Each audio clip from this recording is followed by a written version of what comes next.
Welcome back to Central Valley Talk. This program is called Real Estate and Home Improvement Show, where we bring in experts to tell you about how to make your home more efficient or how to improve the value. Of course, we have realtors come on this show who talk about houses they have for sale. So we're on every day at this time. So please tune in and we'll keep you up to date. Now, it rained. It rained a lot.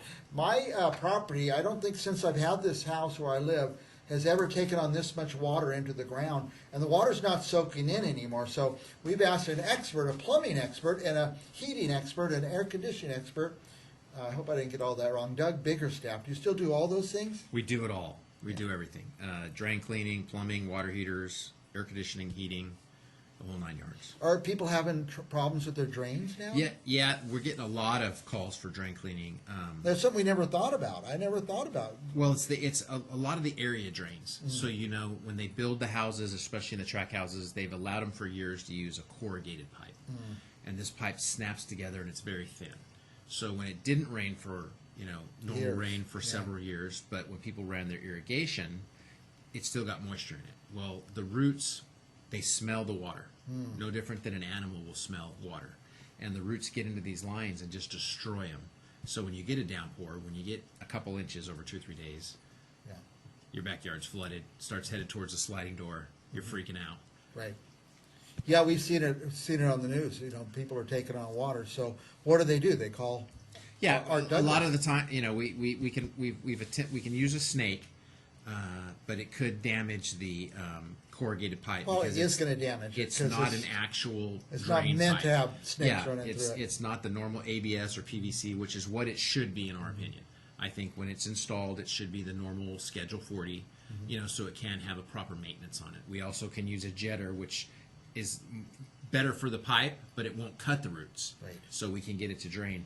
A lot of cases, unfortunately, we're finding where it's so bad, we're having to dig the yards up and replace these drains out to the curb. If they had done the right drain in the first place, you said PVC or? Yeah, a PVC is, and it should be a Schedule 40. It should be the same thing that they use for the normal drain lines in your house. So it wouldn't be so the roots wouldn't so easily penetrate. It'd be a heck of a lot harder for them to get in, and if they were, we could cut them out with our equipment. Right. But because they're using this thin wall corrugated pipe, which you can see at Home Depot, and you can basically cut it with a pocket knife, and roots just destroy it, and then. It's probably pretty easy to put it in when they're building the house and deep to put in. If you did it right the first time, you wouldn't have us the second time. But then again, people. This is another issue where you just don't know. Right. You don't know you have a problem until you have the problem. You wouldn't know what kind of pipe they put in. You wouldn't have a clue. You think everything's fine. All of a sudden, these day after day of rains come and the drains won't, and people call. And we've had people who call even looking for pumps. The stores have all ran out of pumps last week for a little while. Sump pumps trying to pump yards out, trying to pump swimming pools that are overflowing out. So it's been a little bit of a mess with all this rain. So that pipe's bad. What do you have to do? You guys will dig it up. Dig it up and replace it. And a lot of times we'll replace the whole thing, or at least we can get it going. Replace a section of it until you can. And does it run all the way into the street? No, it runs most of the time. It runs to the curb. To the gutter. If it was installed properly, they will have cut a hole in the curb, so you'll see it'll run out into the gutter. Right. Most of the places, unfortunately, they went to the sidewalk. They put a 90 on, which creates a trap. Lets it go down or something? And so it bubbles up. Oh, I see. It bubbles and goes up. across the sidewalk into the gutter. Wow, that's so crazy. You see that a lot, and it's not the way it should be, but we can fix it. They can fix it, of course. Now, has the law gone into effect yet where we can have no more gas heaters in our house? Yeah, it's my my understanding that if you have to replace your heating system, it's going to have to be all electric. All electric, wow. And you're going to have an electrician. We don't do electrical, but we do plumbing, heating, and air. So an electrician is going to have to convert that and maybe even upgrade your panel depending on the age of the house. So they've made it quite expensive. So we're really recommending people keep up with their furnaces. Get regular service. Get them serviced. Get them checked. If there starts to be an issue, get the parts replaced, because you're not going to want to spend that kind of money and then get another contractor involved with the air, the panel and the electrical and running new wires. Right.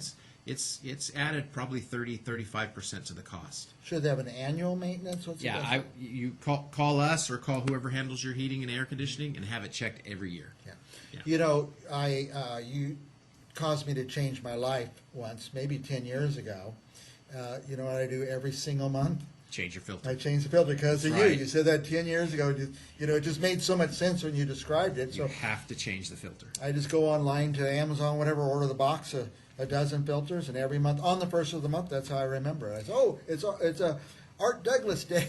Change the filter. That's right. It's the first is an easy time to remember. You change that filter because that filter gets plugged. It's going to cause all kinds of problems. If the filter's plugged, it can overheat the unit, causing you to damage the heat exchanger.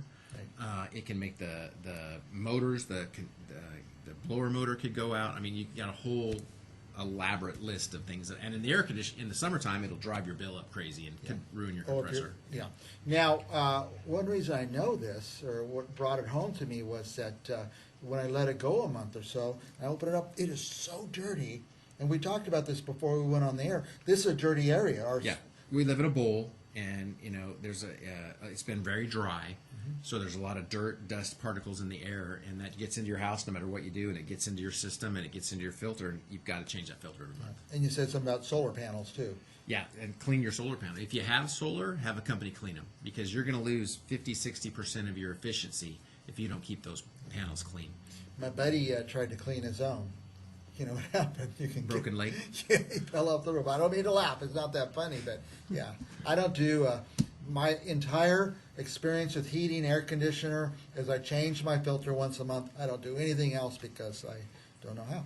Yeah, you should really have a professional check it out and you know, check it with the meters, check your amp draws, check your heat exchanger. Because the heat exchanger, if it goes bad, you can put carbon monoxide in the house, and that's never a good thing. Then you die. And you should have a carbon monoxide detector in your house, but a lot of times people don't change the batteries, because you should do that when you change the clocks, but it doesn't always happen. And so when you spring forward or fall back, you should change the batteries in your smoke detector and carbon monoxide. Yes, that's what I would recommend. Yeah, very good. What else, Doug? What else do you want our viewers to know? Well, I want you to know to be safe out there.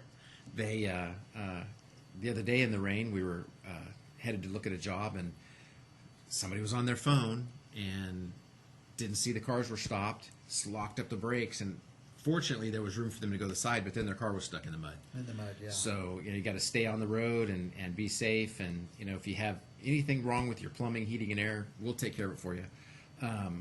If you need a tune-up for your furnace, we'll come out, give us a call, we'll make the appointment. It's $175. We check everything out for you, we change the filter, make sure you're good to go.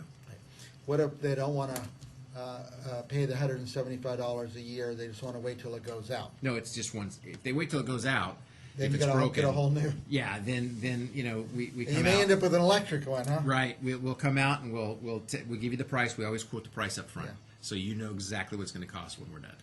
Okay. So Yeah, so maintenance, call Doug, get your maintenance done. Now, is it one call for the heater and a separate call for the air conditioner?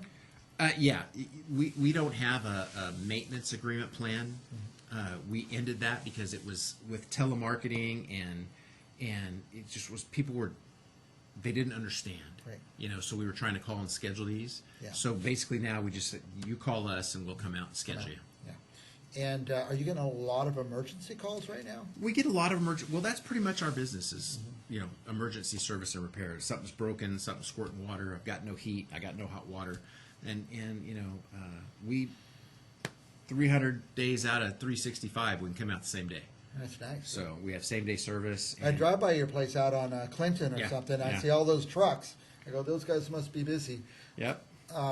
We're not going to have any freezing emergencies probably this year. I don't know, maybe later. But we've never seen this much water in years. I don't think we're going to see much on freezing, but I think there's another round of storms coming.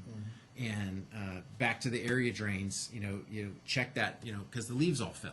Yeah. And we're seeing that where the cover is actually covered up.